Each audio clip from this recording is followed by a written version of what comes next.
Ulo. Tapang nitong santi. Nakagat tayo guys. Hawak, papaduguin natin.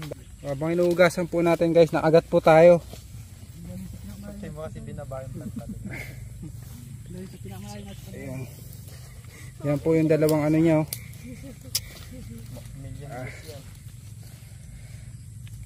Tali. Mga kababayan, sino nga ba si Cobra Prince? Atin siyang alamin sa bidyong ito. Si Ian Florentin ang tinaguriang Cobra Prince ng San Pablo, Laguna. Si Ian ay isang snake catcher at vlogger.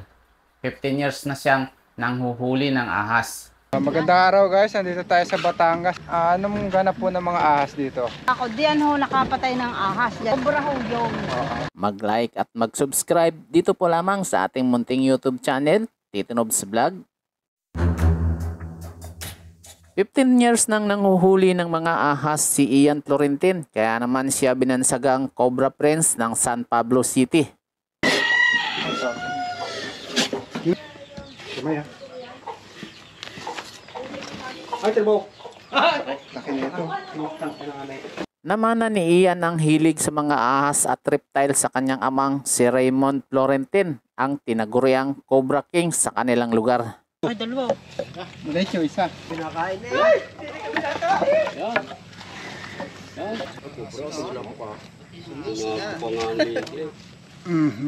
Gaya ng kanyang ama, si Ian ay pinupuntahan din ng mga residenteng humihingi ng tulong para mahuli ang mga ahas na namamalagi sa kanilang bahay at mga bakuran nito.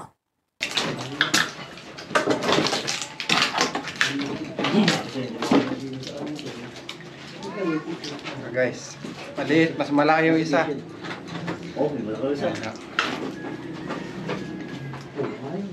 Minamani-mani lamang ni Ian ang paghuli sa mga makakamandag na ahas, lalong-lalo na ang cobra.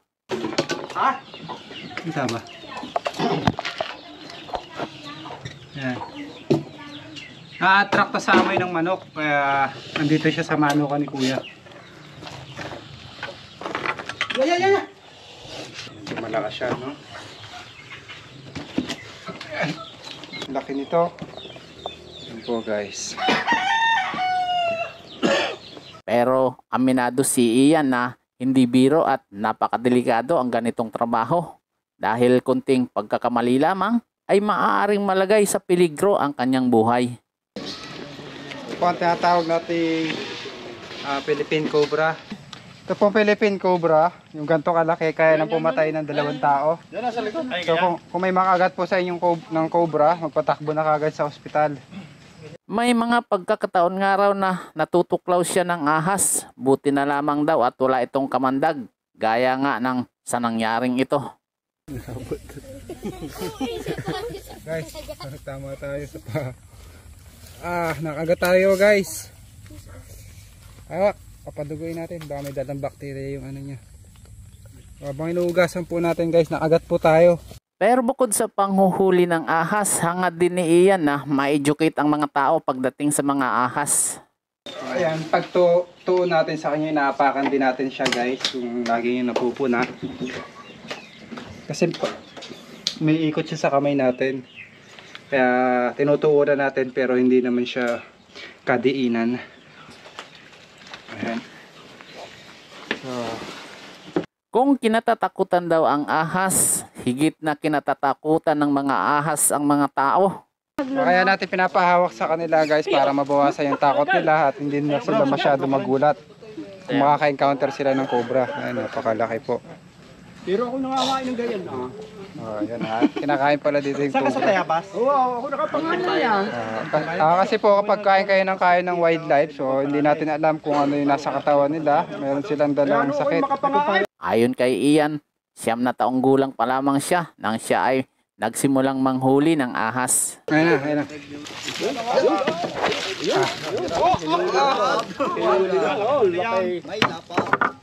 Dapat po guys.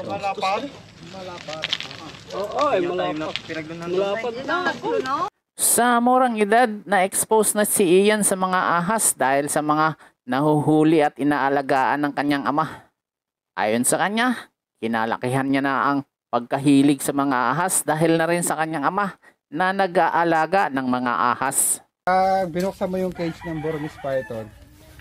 So nasa isip niya na papakainin mo kagad siya, kaya wag mo siyang dadakmain bigla o kukuhain bigla.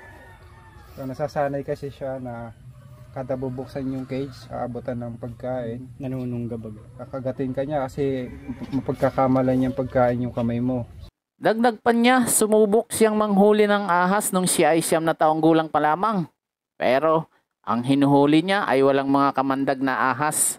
Isinasama si Ian ng kanyang ama kapag may nagpapahuli ng ahas. Kapag non-venomous ito, gaya ng rat snake, si Ian ang pinapahuli nito. Buti na lamang at wala itong kamandag.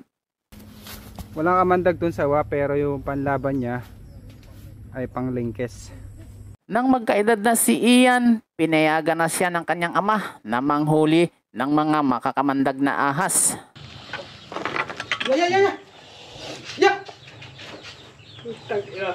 Ayon sa kanya, sa edad na 18 ay nagsimula na siyang manghuli ng mga kobra.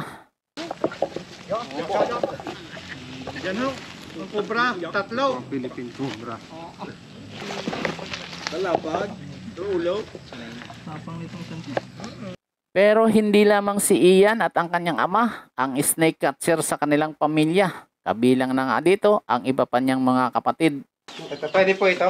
Pwede. Pwede, ikutan nyo na rin ha. Ang kaalaman ni Ian ukol sa mga ahas ay nakuha sa ama, kasama na ang pagre-research sa internet at maraming oras sa gubat para obserbahan ang mga behavior ng mga ahas. Ganun pa man, sinabi ni Ian na hindi fix at hindi laging may kita ang isang snake catcher. Pero masaya daw si Ian sa kanyang ginagawa dahil nakakatulong pa siya sa kanyang kapwa. Ayon kay Ian, hindi sila nagbibigay ng presyo sa kanilang serbisyo. Nakadepende ito sa iaabot sa kanila ng kliyente. Hanggang sa susunod nating kwentuhan, ito po ang inyong lingkod, Tito Nobs Vlog. Maraming salamat sa panonood. Ayan guys. Bye-bye.